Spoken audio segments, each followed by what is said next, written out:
जिन लोगों के पास अपने परिवार नहीं है, वो भगवान शिव के परिवार को तोड़ दिया। भगवान शिव आनंद वन में, ये ऋग्वेद में एक कथा आती है, ऋग्वेद में राजा दिवोदास थे, मैं कई बार बताया हूं, और वो बहुत धर्मज्ञ राजा थे, बहुत धर्मज्ञ राजा थे। काशी उस समय ऋग्वेद काल में बता रहा हूं बहुत उन्नत था, पूरी दुनिया से व्यापार करने लोग आते थे काशी में, कोई ये नहीं बना दिया व्यापारी, व्यापार करने आते थे, बहुत समृद्ध था काशी, बहुत ज्यादा समृद्ध था। तो भगवान शिव का विवाह हुआ। अब भगवान शिव कैलाश तो बर्फ का क्षेत्र, निर्जन क्षेत्र, पत्नी के साथ थोड़ा मनोरम क्षेत्र चाहिए, वन क्षेत्र चाहिए, अपने गण वन पत्नी के साथ। फिर तो भगवान ने, शिव ने आनंद वन चुना, वो काशी जो है, तो काशी आनंद वन चुना कि अब हम काशी में रहेंगे। लेकिन काशी में देखिए कि बड़ा चहल कदमी है, मतलब बहुत चारों तरफ चकाचौंध है, रोशनी है, व्यापार है, लोगों की भीड़ है। भगवान भगवान शिव बड़े आहत होने लगे कि अब उनका मन उचट रहा था काशी से कि क्या करें। काशी 7 पुरियों में काशी स्मशान है, नीरवता है, ध्यान है, साधना है, तंत्र है। दिवोदास के पासंग बराबर भी नहीं हो पाओगे, वो इतने बड़े राजा थे। तो इतनी इतनी बहुत विस्तृत था काशी और बहुत उन्नत विकासित काशी था। तो भगवान शिव ने कहा कि अब दुखी रहने लगे, तो भगवान शिव को दुखी देखकर भगवान विष्णु दुखी हुए, तो क्या करें। तो गणेश से कहा, और कोई, क्योंकि ये अब्राह्मिक थॉट के लोग सोचते हैं कि गणेश, पति पत्नी तभी विवाह हुआ तो गणेश कैसे हो गए। ये उस काल के गणेश, इस काल के शिव और पार्वती का विवाह। तो हमारे यहाँ चक्र चलता है, ठीक है, जो है आपको पूरा हर चारों युग फिर से उसी तरह होते हैं। तो और माता पार्वती और शिव और विष्णु और भगवान विष्णु और लक्ष्मी विवाह पति पत्नी का इसलिए कहा क्रम चलता है। तो गणेश जी को कहा विष्णु जी ने कि आप तो बुद्धिशाली हैं, तो आप कोई रास्ता निकालिए। तो गणेश जी काशी पहुंचे और ज्योतिष का रूप लिया, उन्होंने अपना रूप धरा ज्योतिष का, और लोगों के हाथ देख के और ज्योतिष विद्या करने लगे। और पूरे नगर में कोलाहल मच गया कि ऐसा ज्योतिष आया जो एकदम परफेक्ट बता देता है, जो कहता परफेक्ट बता देता है। तो राजा दिवोदास तक कान पहुंचे। तो राजा दिवोदास ने अपने दूत भेजा कि बुलवाइए ऐसे ज्योतिष को हमारे राज्य में, हमारे राज्य की तो महत्ता है, फिर हमारे राज्य का तो गौरव है ऐसे ज्योतिष। तो गणेश जी ने, जो ज्योतिष वेश में थे, उन्होंने कहा मैं नहीं जाता, तो राजा को आना पड़ेगा। और राजा दिवोदास बहुत धर्मज्ञ राजा, बहुत धर्मज्ञ राजा। इसलिए मैं बताता हूं कि पापियों को जो कहोगे, पापी भी पापियों के पक्ष में जो उतरोगे, विकास कर रहे हैं, ऐसे धर्मज्ञ राजा को भगवान शिव ने क्या कहा, भेजा, वो सुनो। तो दिवोदास आए, दिवोदास का हाथ देखा और गणेश जी ने, गणेश जी का, उन्होंने कहा राजन, आप बहुत धर्मात्मा राजा हैं, धर्मपरायण राजा हैं, परंतु आप काशी छोड़ दीजिए। अब दिवोदास जो काशी पूरी दुनिया में तब प्रचलित थी विकास के कारण, तो उन्होंने कहा काशी कैसे छोड़ दो। बोले अगर काशी आप नहीं छोड़ेंगे तो काशी के जो इष्ट देव है महादेव, वो नाराज हो जाएंगे और काशी विध्वंस हो जाए। काशी का विध्वंस ना हो, इसलिए वो राजा दिवोदास अपनी रानियों के साथ राज्य छोड़ दिया। वह धर्मात्मा धर्मज्ञ राजा, उन्होंने राज्य छोड़ दिए। तो श्मशानवासी शिव, काशी नीरवता है, वो श्मशान भूमि है वो। तो भगवान शिव को तब शांति मिली, क्योंकि राजा दिवोदास जब गए, दूसरा नगर बसाया, तो सारा व्यापार चकाचौंध सब उस तरफ चला गया, काशी नीरव हो गया। तो काशी नीरवता है, ये अक्षरधाम की तरह कॉरिडोर बना के लाल पत्थर जोड़ना काशी नहीं है। काशी की कुंज, वो जो गलियां हैं, काशी के कण कण में शंकर हैं, हर गली को खोदोगे शिव मिलेंगे। तंत्र क्षेत्र है काशी, पता है नहीं, आ गए व्यापार करने कहीं से और ध्वंस कर दिया काशी। काशी को, ये जो भविष्य मालिका में जो लिखा हुआ है, मैं नहीं समझता था कि क्यों लिखा है। काशी तो डूब नहीं सकती, त्रिशूल पे है बसी हुई, क्योंकि वो पर्वत ऊंचा क्षेत्र है। उसकी भी आनंद वन की कथा में आता है। तो काशी से तो धर्म ही खींच लिया, तंत्र उसका पूरा और क्षेत्र ही ध्वंस हो गया। विदेशी ने लिखा है, जॉन प्रिंसेप ने लिखा है कि काशी को मानव ने नहीं बनाया है। जो उसका पूरा सर्वे किया गया और उसके जो रूपरेखा आई, उसका जो नक्शा बनाया गया, उन्होंने कहा काशी, कोई मानव ऐसी नगरी बना नहीं सकता, ये विदेशी कह रहे हैं। और ये आए हैं काशी के उद्धारक बनने। काशी में कैसे कैसे, तो काशी में इन्होंने टेंट नगरी ध्वस्त हुआ, भ्रष्टाचार किया, बैटरी वाला पोर्ट चलाया, भ्रष्टाचार किया, अभी पोर्ट चल रहा है, पूरे गंगा में तेल बहता चल रहा है, पूरा गंदा हो गया, कोई विकास नहीं, और धंधा बंद हो गया है पूरा जो है। तो राजा दिवोदास को छोड़ना पड़ा। गणेश जी का नाम बुद्धिशाली तभी से पड़ा कि उन्होंने बिना, राजा दिवोदास को भी दुखी नहीं किया और अपने पिता को भी दुखी नहीं होने दिया। और काशी, तो काशी वो काशी है, उस काशी को पता नहीं क्या बना के रख दिया है। और लोगों को ये विकास देखता है, जिन्होंने धर्म नहीं देखे, जिन्होंने अध्यात्म नहीं जाने, वो उसको तो पत्थर ही दिखेगा काशी। किसी सड़क पे जाके घर बना के रह जाओ, आज ज्यादा विकास दिखेगा, सामने रोज ट्रक आता हुआ दिखेगा और BMW जाता दिखेगा, वही तुम्हारा विकास हो जाए। पहले के जमाने में गांव, मेरे गांव में ही मैं बता रहा हूं, गांव में सड़क किनारे घर नहीं बनते थे, क्योंकि शोर होगा, क्योंकि धूल उड़ेगा। हम लोगों का गांव, मेरा जो घर है वो सबसे आखिर में है गांव में, मंदिर पोखर के पास, दूर साउंड से। अब विकास के नाम पर धूल खाता हुआ विकास हो गया, वही बना दो, वहीं पर लोग रहने लगे, विकास की परिभाषा ही बदल दिया पूरा। तो इसलिए, और काशी के लोगों ने विरोध किया था। जब अभी विधानसभा चुनाव हुआ, वहां से जो दक्षिणी काशी क्षेत्र है वो हार रहा था, भाजपा का नेता जो योगी सरकार में मंत्री भी था।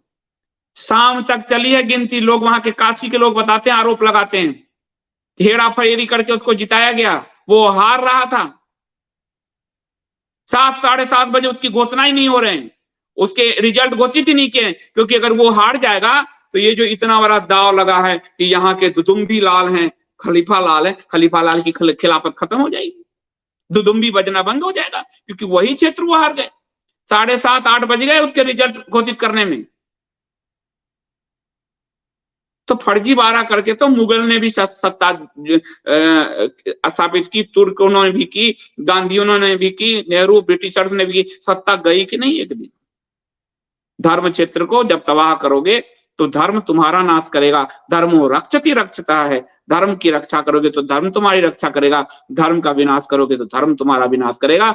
ये अवश्यम भावी, आज नहीं तो कल। आप इस बात को लिख लो कि अस्तित्व पार्टी का, इस संगठन का, यह अस्तित्व इनका विलीन हो जाएगा, क्योंकि इन्होंने धर्म पे प्रहार किए हैं। और धर्मो रक्षति रक्षता, ये भारत की भूमि धर्म की भूमि है, निशाचरों की भूमि नहीं है। जब जब निशाचर आए, परमात्मा ने उसका नाश किया, यही सत्य। नीलम जी, बाप के राज में न खाया पान, खींच नहीं पोरे गए प्राण, वही हाल है यूट्यूबरों का। अपने दम पर काशी नहीं देखा, सरकारी पैसों से काशी ब्रह्म। एक यूट्यूबर मेरे मित्र, क्या काशी है, मैंने कहा इससे पहले कब गए थे काशी? मैं तो कभी नहीं गया था, मैंने तो पता कैसे चलेगा कि काशी क्या था। एक और है, काशी में जन्मे, काशी कब गए? बहुत दिन हो गया, काशी देखा नहीं, और काशी पे शो कर रहे हो। हम तो अयोध्या देख के आए, तुम तो बाप जन्म में, आप बाद में जाओगे, हम काशी देख के आए, अयोध्या देख के आए। ऐसे लोग लोगों को गुमराह कर रहे हैं, ये ऐसे लोग सब कभी नहीं देखा। हम तो बीच में पढ़े, काशी और वृंदावन, वृंदावन में कॉरिडोर बना रहे हैं। ये गलियों, कुंज गलियां कहा गया, ये इसीलिए विदेशी का इसमें है, इसमें चर्चा है, जापानी जाए हैं सब, एक विदेशी रो रही है कि काशी तो हम गलियों को देखने आते थे, ये देखने के लिए तो विदेश में हम जा सकते हैं।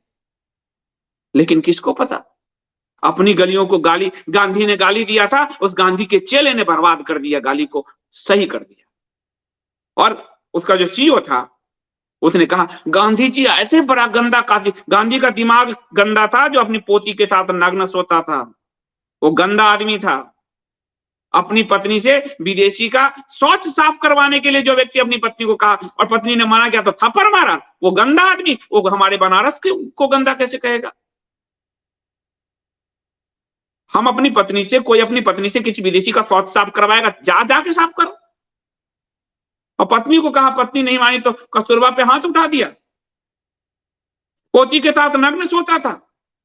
जवाहर जयप्रकाश नारायण की पत्नी को एक तरह से किडनैप करके बैठा रखा था, किडनैप तो नहीं कहूंगा, जयप्रकाश नारायण की पत्नी को आश्रम में रख रखा था, वो रोज रोते जाते मेरी पत्नी वापस कर दो। वो आदमी काशी पे बोलने का क्या हक है उसको?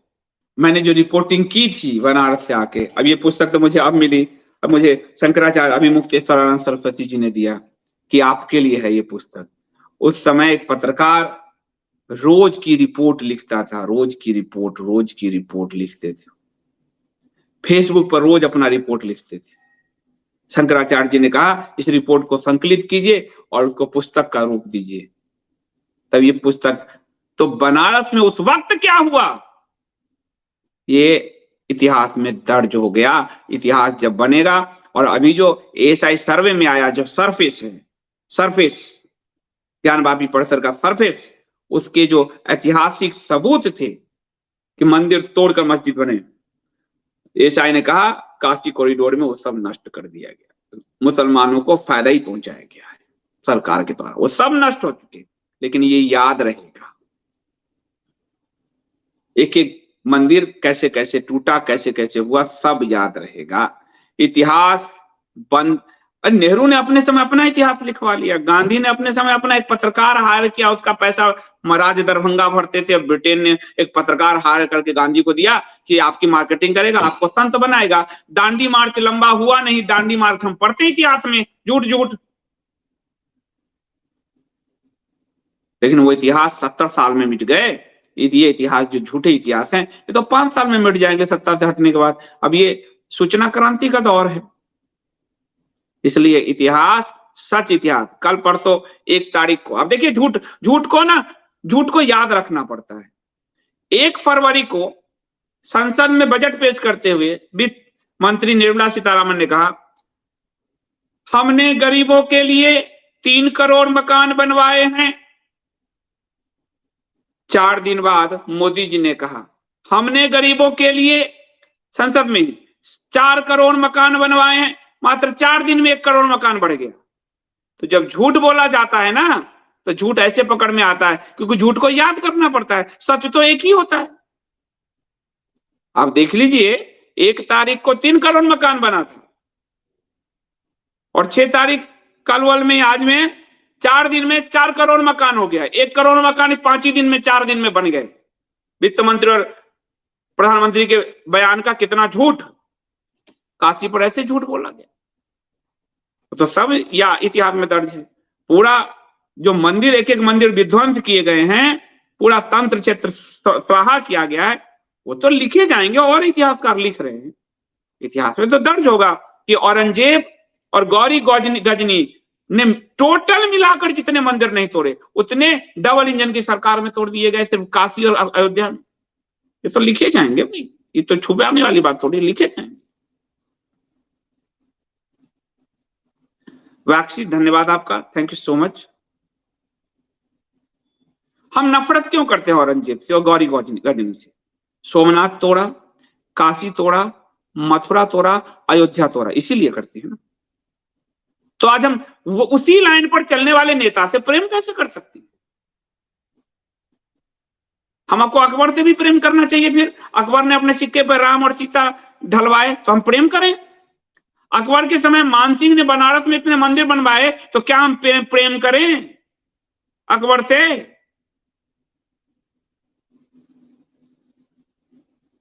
जमीन दिए मंदिर के लिए क्या हम प्रेम कर लें टीपू सुल्तान से, नवाबों से? वही काम हुए ना, 1 मंदिर देकर 25 मंदिर तोड़ दिए, 150 मंदिर तोड़ दिए। तो या तो आप औरंगजेब की भी तारीफ कर लो, गौरी गजनी की भी तारीफ कर लो, नहीं कर सकते तो इनकी तारीफ मत करो। और अगर इनकी तारीफ करना है तो फिर अकबर की भी तारीफ कर लो, उसने जमीन दिलवाए मंदिरों के लिए, सिक्का पे राम और सीता जी ढलवाए। फिर तो भाई 2 तरफ तो नहीं रह सकते ना आप, लाइन तो एक ही रहना पड़े। या तो मूर्ति भंजक या मूर्ति पूजक। भंजक एक श्रेणी में, पूजक एक श्रेणी में। ये तो हो नहीं सकता कि ये हमारी पसंद के हैं तो हम इनके पक्ष में, ये हमारी पसंद के नहीं है तो हम उनके पक्ष में।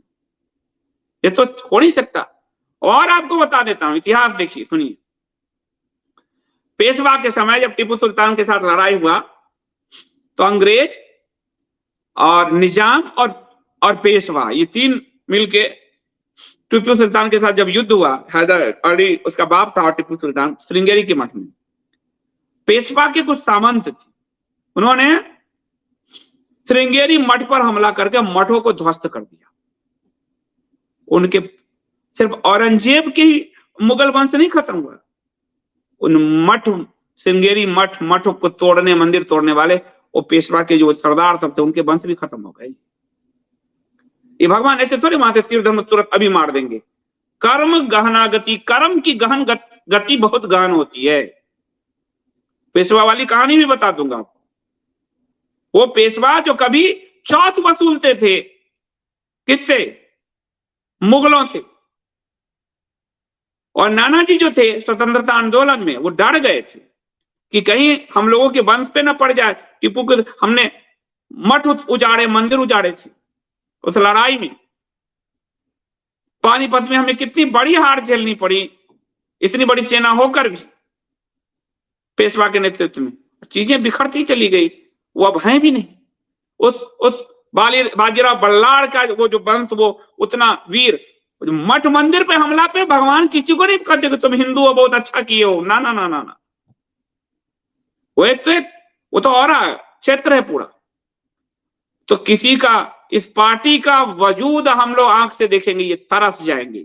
अभी तो 10 साल हुए, इस पार्टी का वजूद हिल जाएगा, इस संगठन का वजूद हिल जाएगा, नींव हिल जाएगी इसकी, कांग्रेस की जैसे नींव हिली। गौरी गजनी का अस्तित्व, वो गजनी प्रदेश ही खत्म है, आज भी बियावान है। वो मुगल वंश ही खत्म हो गया, जड़ें हिल जाएगी। मैं कह रहा हूं आपसे, और ये मैं कोई श्राप नहीं दे रहा, मेरे में इतनी ताकत नहीं है, ये गीता का ज्ञान है। कर्म की गति गहन होती है, कर्म पीछा करता है और कर्म नहीं छोड़ता। ये नहीं छोड़ेगा। जो हमारे पूरे ललिता घाट का तंत्र क्षेत्र पूरा और नष्ट किया, ये नहीं छूटेगा। ये आप तय मान लो, चाहे किसी को बुरा लगता हो, अपनी बला से। मैं नहीं मानता इसको कि आपकी बुराई के लिए आपको बुरा लग रहा हो तो हम झूठ बोले। हम 1 दिन में 2 दिन में 1 करोड़ मकान बढ़ाने वाले झूठ नहीं बोल सकते, सीधी बात। अब आप पूछ सकते हैं। हिंदू भारत, धन्यवाद आपका। मास्टरवादी तो पाकिस्तानी रिएक्शन वीडियो देख के अपने माइंड में भारत को विश्व गुरु बना चुके हैं। पाकिस्तान को पता है कि भारत की तरफ तारीफ करो और व्यूज कमाओ, क्योंकि इंडियन को मूर्ख बनाना। बहुत सारे हिंदू पाकिस्तानी चैनल पर मैं देखता हूं सुपर चैट कर रहे हैं। फिर मैंने सोचा हमारे मास्टरवादी को देखते हैं तो क्या गुनाह करते हैं, ये तो पाकिस्तानी पत्रकारों पे पैसे उड़ेल रहे हैं। अरे वो तुम्हारे गले काटेंगे भाई। वो वही जो अयोध्या में मस्जिद बन रहा है, उसके लिए सबसे ज्यादा फंड किसने दिए? चंदा, हिंदुओं ने। तो जब शाम को बैठकर चक्करलस करने वाले निक्कर पत्रकार और निक्कर मास्टरवादी यूट्यूबर्स को अगर वो देखते हैं तो कोई गुनाह नहीं है, क्योंकि वो तो पाकिस्तानी चैनल तक को पैसे देते हैं और मस्जिद तक के लिए वो फंड कर रहे हैं, चंदा दे रहे हैं। मानसिक रूप से इतना उनका खतना हो चुका है, क्या करिएगा। सुनीता त्यागी जी, धन्यवाद कर। संदीप जी, कहा जाता है पाप का घड़ा जब पूरा भर जाता है तो फूट जाता है। क्या इन पापियों के पाप का घड़ा अभी खाली है जो फूट नहीं रहा? और कितने पाप, अभी तो 10 ही साल हुआ सुनीता जी, सत्ता में पूर्ण रूप से आया 10 साल। अभी से पूरे देश में आंदोलन चल रहा है। ईवीएम हटा दीजिए, इनके पाप का घड़ा दिख जाएगा आपको। और दिख ही रहा है ना, आप ये देखिए ना, 10 साल में हिंदू इनसे दरकने लगा है, हिंदू इनसे दरकने लगा है। स्थिति ये तो बन ही गई है, ये तो कहीं के नहीं रहे हैं। और जिस दिन आंदोलन सड़क पे हो गया, ईवीएम हटाओ, उस दिन ये साफ हो जाएंगे। ईवीएम में 10% के मार्जिन लेके अब ये बात खुलने लगी है, चारों तरफ देश भर में आंदोलन हो रहे हैं, कोर्ट में जा रहा केस। अब मीडिया आपको नहीं बताती, कुछ नहीं हो सकता। 4 बार जहां मुख्यमंत्री कोई रहा मध्य प्रदेश में, वहां इतनी बड़ी मार्जिन आ जाएगी। मोदी के समय जो गुजरात में सीट नहीं मिला, वो गुजरात में 150 पार कर जाएंगे। 21 को वो तो पहले से मार्जिन लेके, गुजरात में एक सीट पे 650 वोट थे, 2100 वोट पड़ गए। कैसे पड़ गए? पर ये कोई बोल नहीं रहा। तो जिस दिन होगा चीजें तो होगी, चीजें पकती है। रावण तो सहस्त्रार्जुन के समय था और राम के समय वो मरा, टाइम गया। औरंगजेब 50 साल रहा। पाप को भगवान कहते हैं, पाप को और पकने देते हैं। तभी तो वो बड़ा रूप लेके उसका साफाया करेंगे। छोटे छोटे बात पे रिएक्शन थोड़ी करेगा परमात्मा के प्रति। पाप भरने देते हैं, घड़ा भरने, भरो भरो भरो, तो भरने देते हैं। हिंदू भारत करें, अक्षय कपूर जी को हफ्ते में एक बार बुलाया कीजिए मिलिट्री स्टोरी बताने के लिए, वो बहुत अच्छा समझाते हैं, और उनको आगे फॉरेन मिनिस्टर बना दीजिए। सरकार हमारी बनेगी तब तो। लेकिन ना, निश्चित तौर पे वो आएंगे, आते ही हैं, बिल्कुल आएंगे।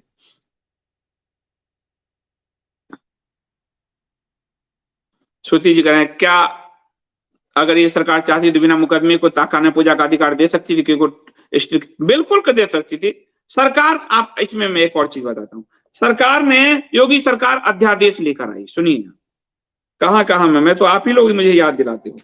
योगी सरकार अध्यादेश लेके आई। क्या अध्यादेश? ऐसे अध्यादेश लेके वो ताखाना खुलवा सकती थी। क्या अध्यादेश था आपको ये बताता हूं मैं। अध्यादेश था कि, देखिए मैं आपको बताऊं, अध्यादेश था जो काशी में विध्वंस हुआ कि अब उसका हम व्यवसायिक उपयोग करेंगे और कोई भी अब इसको रोक नहीं सकता है। योगी सरकार ये अध्यादेश बना लेके आई। योगी जी ये अध्यादेश लेके आए, योगी सरकार ये अध्यादेश लेके आई। कहां गया? इतना पेज है, देखिए आपको। यहाँ पहले से नगर के विकास के लिए नगर निगम और वाराणसी विकास प्राधिकरण है। नगर निगम और वाराणसी विकास प्राधिकरण नगर का विकास करता है, लेकिन उसकी उपेक्षा करके अलग से विश्वनाथ मंदिर परिक्षेत्र के लिए स्वतंत्र प्राधिकरण गठित करने के लिए अध्यादेश लेकर आई यूपी की योगी आदित्यनाथ सरकार। विकास का लेआउट भी नहीं बना उससे पहले कि पूरा विश्वनाथ क्षेत्र के लिए एक अलग अध्यादेश लाई कि इसको कोई नहीं रोक सकता है। और इसमें गुजरात के अहमदाबाद की एक कंपनी को टेंडर दिया गया। पूरा अयोध्या, वाराणसी सब गुजरात के बिजनेसमैन को बेच दिया। तो गुजरात के कंपनी को टेंडर दिया गया, और उसके बाद इस अध्यादेश में कह दिया गया कि हम यहां पर कमर्शियल एक्टिविटीज चलाएंगे, साफ साफ। और तोड़ने के लिए यूपी की सरकार अध्यादेश लाई। तो जब यूपी की सरकार तोड़ने के लिए अध्यादेश ला सकती है, तो ये मुकदमा तो स्टेट पीछे हो जाती कि हम इसमें पीछे हटते हैं, ये ताखाना इन्हीं का है, खत्म। स्टेट अगर पीछे हट जाती तो कोर्ट करता क्या? तो मंदिर तोड़ने के लिए योगी जी अध्यादेश लाए, और इस पूरे मामले में, ताखाने वाले में, सिर्फ उनको अपने केस हटाने थे, वो हटा नहीं सकते थे, लेकिन नहीं हटाया 17 से। तो देखिए, एक मुन्ना मारवाड़ी की कहानी है। मुन्ना मारवाड़ी भाजपा के कट्टर समर्थक हैं। बढ़ चढ़कर आरएसएस की मोहल्ले में शाखा लगाते थे, आरएसएस की शाखा लगाते थे। 24 की लोकसभा चुनाव में खूब उछल उछलकर हर हर मोदी, घर घर मोदी के नारे लगाए, घर घर घूमकर नरेंद्र मोदी के लिए प्रचार किया। अब भाजपा से उनका मोह भंग हो गया। ललिता घाट की गली के नुक्कड़ पर उनका मकान और दुकान है, जो कोरिडोर योजना की जद में आ गई। और मुन्ना जी का घर जो है जय सिया राम हो गया। अब मुन्ना जी और जितने भी भाजपाइयों का है, इन्होंने तो वोट दिए नहीं, तो बनारस में 19 में कैसे वोट मिल गए? खेल तो आप मशीन समझ लो। आप इन सबसे बात करो, कहेंगे तो वोट हम तो दिए नहीं, हम तो भाजपाई थे लेकिन हमने वोट नहीं दिए। गुजरात की कंपनी को टेंडर, मजदूर यूपी बिहार, और मजदूर भी उस समय हिंदू तोड़ने से मना कर दिए। इसलिए वो आप अखबार की कटिंग देखोगे, कई मरे तो वो बंगाल के रोहिंग्या आदि थे, मलिच्छ बिरादरी के। और मोदी जी का जो मजदूरों के साथ भोजन किया था, उसमें सारे मलिच्छ बिरादरी वाले मजदूर के नाम थे, बकायदा 5 जने ने छापा था। ये आपको मैंने मंदिर वाले और मलिच्छ तृप्तिकरण कंटेंट फॉर चेंज में दे रखा। पहले हिंदू डर गए थे मंदिर तोड़ने से, और बाद में उनको लाया गया, उनसे तुड़वाया गया, फिर हिंदू भी तोड़ने में घुस गए। हम तो अपनी आंख से देख के फोटो लिए थे, दाढ़ी वाला पान खा के वहीं फेंक रहा था।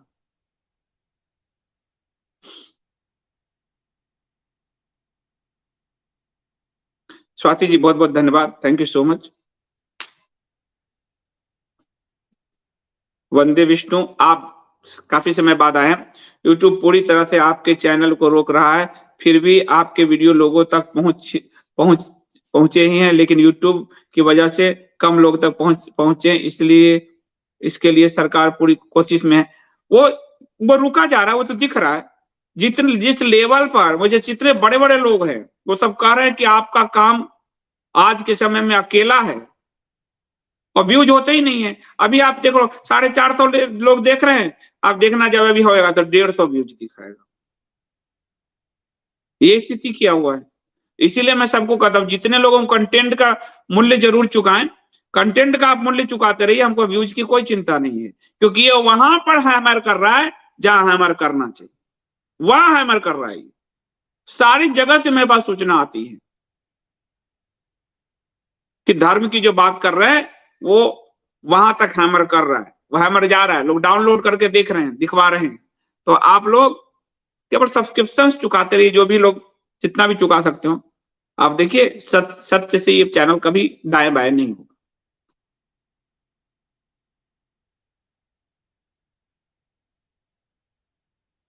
ब्रह्म कमाल जी, वही मैंने व्यास जी की कथा बता दी है कि बुलडोजर से नहीं, उनके आसपास गड्ढा खोद के 15-20 फुट का घोल दिया, तो उसमें पानी भरने लगा और बगल के मकान को तोड़ने लगे, तो बगल का मकान टूट के उनके घर पे गिरा। पानी भरने से नींव कमजोर होकर धस गया मकान, बगल का मकान उस पर टूट गया। सरकार ने कहा हमने थोड़े तोड़े,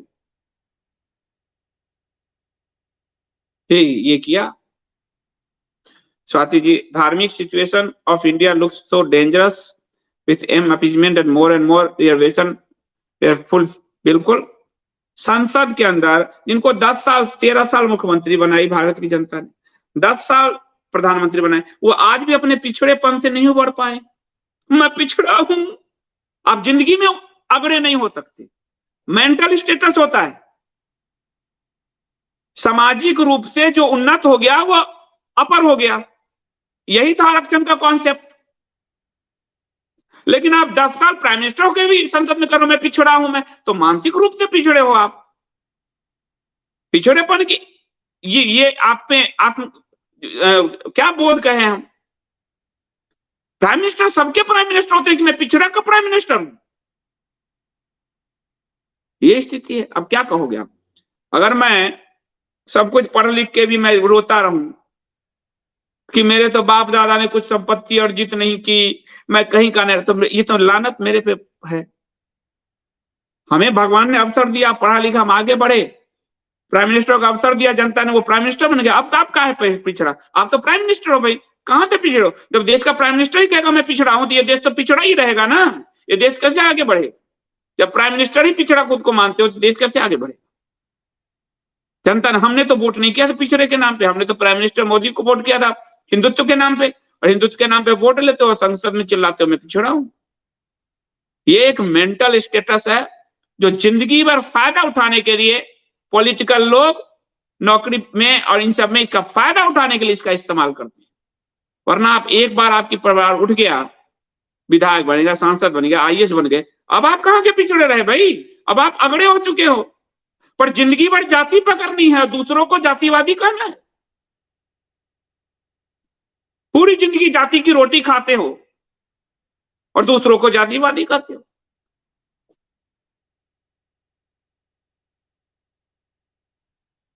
अरुण जी कह रहे हैं मार्कंडे पुराण में कथा आई है पत्नी का त्याग करने वाले और ब्राह्मण की, उसकी मैं बताऊंगा आपको मार्कंडे पुराण ही क्यों, अग्नि पुराण में भी ये कथा है, तो बताऊंगा मैं। लेवी भी बहुत दिनों बाद आए हैं। भारत के बच्चे को सरकारी लेबर बना के रख दिया, बिजनेस इंडस्ट्री पर कोई काम नहीं हुआ है आज तक। बहुत बहुत बुरे। आपको बताऊं, जो जीडीपी का 7% दिखाते हैं, ओरिजिनल जीडीपी 4% पर है, 4.5% पर है। 80 करोड़ 140-50 करोड़ जनता है, उसकी आधी जनता को भिखारी बना रखे हो। 80 गुना 2 160 करोड़ होता है। 80 करोड़ करो विकास कर दिया, 80 करोड़ को भिखारी बिना काम के बैठा रखे हो, कह रहे हो विकास कर दिया। रुपए का मूल्य 82 रुपए तक पहुंच गया और कह रहे हो विकास कर दिया। देश पर 1.5 लाख करोड़ का कर्जा चढ़वा दिए हो और कह रहे हो विकास कर दिया। 200 रुपए किलो दाल मिल रहा है, 1000 में गैस सिलेंडर मिल रहा है, 110 रुपए किलो पेट्रोल मिल रहा है, करो विकास कर दिया। टोल टैक्स में लूटे जा रहे हैं आम जनता। टोल टैक्स में 154 करोड़ का घोटाला सीएजी ने इस सरकार का पकड़ा है। टोल टैक्स का घोटाला 154 करोड़ का। एक सड़क पे गाड़ी उतरती है तो पहले रोड टैक्स देती है, पेट्रोल डीजल में आप रोड टैक्स भरते हो और फिर उस पर से आपको टोल टैक्स ले रहे हो मांगे। कहां तक खून पियोगे आम जनता का, मिडिल क्लास का खून कब तक पियोगे? मिडिल क्लास को तो कोई रिलीफ मिला नहीं। 80 करोड़ जनता को देश में बैठा दिया है। लाभार्थी योजना में लाभ लेने के लिए एक दिन में 1 करोड़ मकान बनाने के झूठ, या तो वित्त मंत्री झूठ बोल रही है, प्रधानमंत्री झूठ बोल रहे हैं, संसद के अंदर दोनों में से कोई तो झूठ बोल रहा है। संसद की गरिमा का हनन करके रख दिया। देखिए 205 लाख करोड़ का कर्ज है, हम तो 150 लाख ही कर रहे थे। भारत इतना कर्ज में कभी नहीं डूबा। टोटल 67-70 साल में 50 लाख करोड़ का कर्ज था, इनके सिर्फ 8-10 साल में 205 लाख करोड़ हो गया। 3 गुना 4 गुना हो गया, 50 गुना 4 गुना हो गया। ये कौन सा विकास किया हो? देश को गिरवी रख दिया हो, वर्ल्ड बैंक के हाथों, अमेरिका के हाथों, आपको WTO के हाथों, सबके हाथों ACYPL की पूरी भूमिका निभा रहे हो, बहुत अच्छे से निभा रहे। पूरा देश गिरवी है, जो गर्भ से बच्चा निकलेगा उस पर भी कर्जा चढ़ा है और कार्य विकास कर दिया। राजीव मोहन भट्टनागर जी बहुत धन्यवाद। कुछ कह रहे हैं वो। How Sudarshan news is surviving. अब ये तो वही बता सकते हैं, अंदरूनी बात तो मैं कैसे बता सकता हूं, तो मैं तो क्या करूं। तो थैंक यू सो मच। आज रात्रि में मैं नहीं रहूंगा। मैं मुझे कहीं मीटिंग्स में जाना है, तो आप सबका बहुत बहुत धन्यवाद। और मैं सत्य बोलता रहूंगा, आप सबके बल पर सत्य बोलता रहूंगा। ये 450-500 लोग ही, कोई बात नहीं। और व्यूअरशिप की चिंता नहीं, बस लोगों की सैलरी, ऑफिस की खर्चे आदि सब्सक्रिप्शन से निकलते रहे, ऐसी की तैसी ही। सत्य बोलने के लिए, और मैं आपको अभी नहीं बता रहा हूं, मैं आपको अपने अखबार की कटिंग डालूंगा, सब जितना मेरे पास अभी दिख गया है। आप देखेंगे कांग्रेस भी ऐसे परेशान रहती थी मुझसे। पत्रकार का मतलब यही है भाई कि वो जनता की आवाज बने, जनता को शिक्षित करे। जन शिक्षण पत्रकारिता का धर्म है। लेकिन यहाँ पत्रकार देखो, एक पेटीकोट पहन के घूमता था 14 से पहले, अब हाफ निक्कर पहन के घूम रहे हैं सब 14 से। क्या छिछोड़े टाइप के पत्रकारों के मुंह देखो, छिछोड़े टाइप का। एक पत्रकार कह रहा था, जो यूट्यूबर्स भी है और बड़े चैनल में है, उसके हिंदी चैनल में है, कह रहा था प्रधानमंत्री जी गजबे गजबे हो, आप तो पानी भी नहीं पिए हो, आप भोजन भी नहीं किए हो, इतने दिन को उपवास पर हो, आप फल भी नहीं खाए हो। उसी पत्रकार का अंग्रेजी अखबार टाइम्स ऑफ इंडिया ने लिखा, प्रधानमंत्री फल खा रहे हैं, ग्रेप्स खा रहे हैं, फलवा खा रहे हैं। इतना नीचे गिरोगे तुम लोग? पत्रकारिता को बेच दिया। प्रधानमंत्री ने तुम्हें कान में आके कहा था कि मैं सतालू नहीं खा रहा हूं, ऑरेंज और अंगूर नहीं खा रहा हूं। एक उसी ग्रुप का अखबार लिख रहा है कि ये अंगूर खा रहे हैं, केला खा रहे हैं, मौसमी खा रहे हैं, मतलब फल खा रहे हैं, पानी पी रहे हैं, कोकोनट वाटर पी रहे हैं, समथिंग कर रहे हैं, अयोध्या वाले मामले में। और पत्रकार लिखता है गजबे हैं, खा नहीं रहे, पानी भी नहीं पी रहे, जैसे इनको चिट्ठी भेजाओ। इतने नीच निकृष्ट, धर्म के नाम पर झूठ बोलते हो। क्यों? क्योंकि तुमको यूट्यूब में पैसे अच्छे मिल जाते हैं, कंपनी से पैसे मिल जाते हैं। पैसे के लिए तो नाचने वाले भी पैसा कमा लेते हैं। सड़क पे नाचोगे ना, तमाशा करोगे, रस्सी पर खेल दिखाओगे, तो भी पैसे आ जाएंगे। धर्म के नाम पे झूठ बोलने वाले नीचता की श्रेणी में आते हैं, नीचता की श्रेणी में। धन्यवाद सत्यनारायण जी, बहुत बहुत धन्यवाद आपका। श्री हरि कल्याण आपका बहुत बहुत धन्यवाद यूट्यूब में बनने के लिए। आपका नाम बड़ा सुंदर है, धन्यवाद। तो आप सबको बहुत धन्यवाद।